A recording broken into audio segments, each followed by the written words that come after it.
Nous commençons par définir ce qu'est une relation et une relation d'équivalence. Nous verrons quelques exemples et nous continuons avec la notion de classe d'équivalence. Enfin, nous terminons par un exemple très important, l'ensemble Z sur NZ.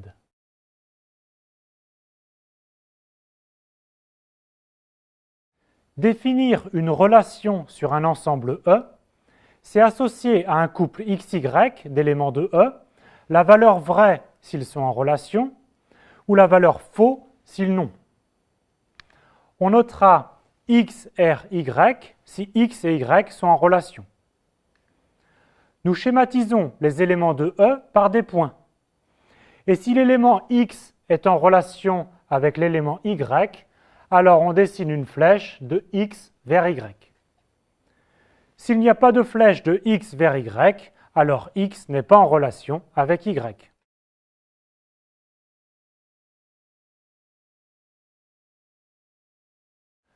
Une relation R est dite une relation d'équivalence si elle vérifie les 3 points suivants. La relation est réflexive. Tout élément X est en relation avec lui-même. Symboliquement, de tout élément X par une flèche qui arrive à X lui-même. Ensuite, la relation est symétrique. Si X est en relation avec Y, alors Y doit aussi être en relation avec X. Autrement dit, si l'on a une flèche qui va de X vers Y, alors il y a une flèche qui va de Y vers X. Enfin, la relation est transitive. Si X est en relation avec Y et que Y est lui-même en relation avec un élément Z, alors X doit être en relation avec Z. Pour notre représentation, cela signifie que si une flèche part de X vers Y et qu'une autre part de Y vers Z, alors il existe une flèche de X vers Z. Voici une représentation d'un ensemble E constitué de 6 points, muni d'une relation R qui vérifie la réflexivité, la symétrie et la transitivité, et qui est donc une relation d'équivalence.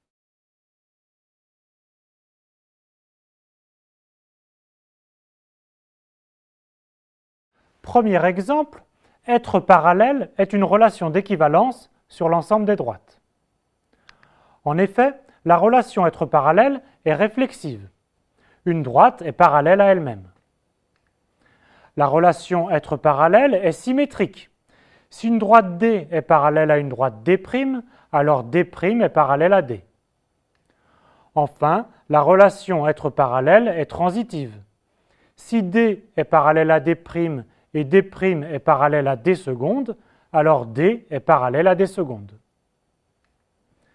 Deuxième exemple, être du même âge. C'est aussi une relation d'équivalence sur l'ensemble des personnes. Vérifiez les 3 propriétés. Par contre, la relation être perpendiculaire n'est pas une relation d'équivalence. Ni la réflexivité ni la transitivité ne sont vérifiées. Enfin, la relation inférieure ou égale sur E égale R n'est pas non plus une relation d'équivalence. La symétrie n'est pas vérifiée.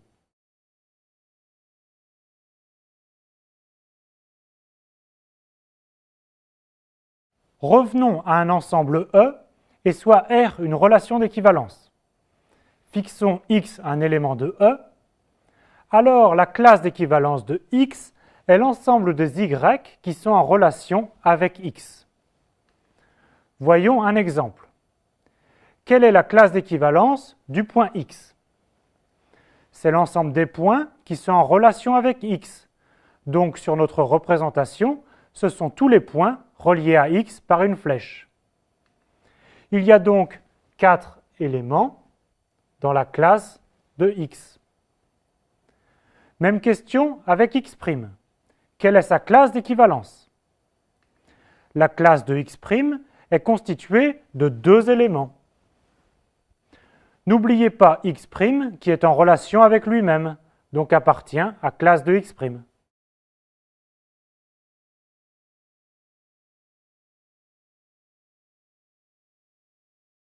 Reprenons.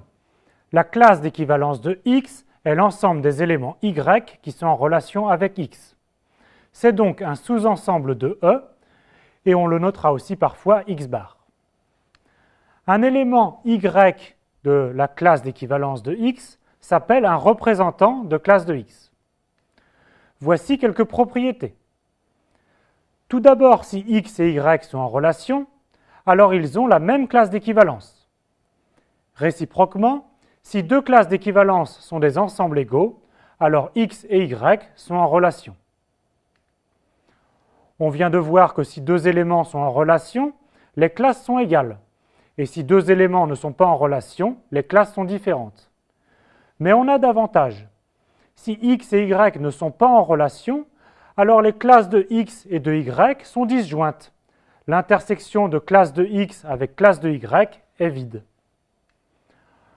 Enfin, si l'on prend un représentant de chacune des classes, alors lorsque l'on considère l'ensemble des classes de ces représentants, cela forme une partition de E.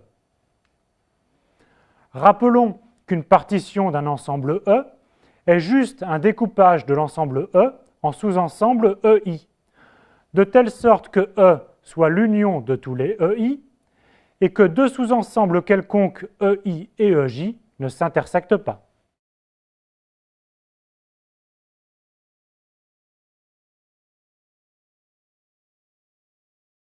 Pour notre exemple de relation être du même âge, la classe d'équivalence d'une personne est simplement l'ensemble des personnes ayant le même âge. Il y a donc une classe d'équivalence formée des personnes de 18 ans, une autre formée des personnes de 19 ans, etc. Pour cet exemple, les trois assertions de la proposition précédente se lisent ainsi. Deux personnes sont dans la même classe d'équivalence si et seulement si elles sont du même âge. Deux personnes appartiennent soit à la même classe d'équivalence, soit à des classes disjointes. Si on choisit une personne de chaque âge possible, cela forme un ensemble de représentants C. Et une personne quelconque appartient à une unique classe d'un de ces représentants. Enfin, pour la relation être parallèle, la classe d'équivalence d'une droite D est l'ensemble des droites parallèles à D. Une classe d'équivalence correspond à une unique direction.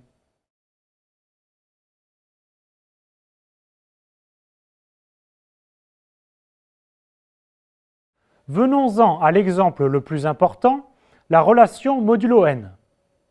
Considérons l'ensemble des entiers relatifs z et fixons un entier n. Pour deux entiers a et b, on dira que a est congru à b modulo n si et seulement si a moins b est un multiple de n. Prenons l'exemple de n égale 7. Alors 10 est congru à 3 modulo 7, car 10 moins 3 est un multiple de 7. De même, 19 moins 5 est égal à 14, donc 19 est congru à 5 modulo 7. 77 est un multiple de 7, donc 77 est congru à 0 modulo 7. Enfin, moins 1 est congru à 20 modulo 7. La relation être congru modulo n définit une relation d'équivalence sur z. Montrons-le. A est congru à lui-même, car A moins A est égal à 0. C'est donc 0 fois n. Si A est congru à B, alors A moins B est un multiple de n. Et on en déduit que B moins A est aussi un multiple de n. Donc B est congru à A. Enfin, si A est congru à B et B est congru à C, alors A moins B s'écrit K fois n. Et B moins C s'écrit K' fois n. Donc A moins C est égal à K plus K' fois n, et ainsi A est congru à C modulo n.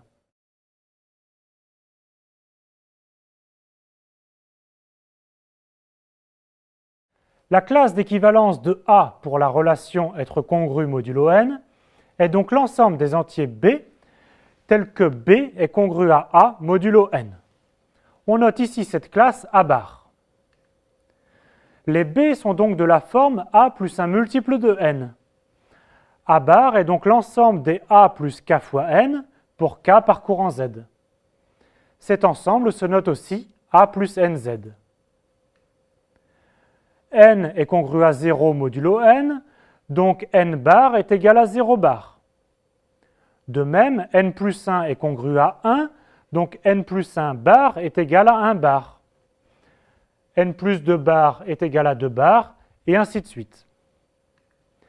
Il y a donc N classes d'équivalence, et on note Z sur NZ, l'ensemble de toutes les classes d'équivalence. 0 bar, 1 bar, 2 bar, etc. jusqu'à N-1 bar.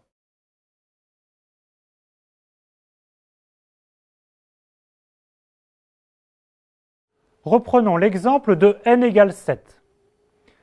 Nous avons Z sur 7Z qui est égal à 0 bar, 1 bar, 2 bar, etc. jusqu'à 6 bars. Nous allons expliciter ces 7 classes d'équivalence. Tout d'abord, la classe d'équivalence de 0 est l'ensemble des multiples de 7. C'est donc 7Z. La classe d'équivalence de 1 est l'ensemble des 1 plus K fois 7, etc. jusqu'à la classe d'équivalence de 6, qui est l'ensemble des 6 plus K fois 7. Et c'est terminé, car ensuite 7 bar est égal à 0 bar, car 7 est congru à 0 modulo 7. Nous avons bien trouvé les 7 classes d'équivalence formant l'ensemble Z sur 7Z. Plus tard, nous considérerons ces classes comme des nombres, nous les additionnerons et nous les multiplierons.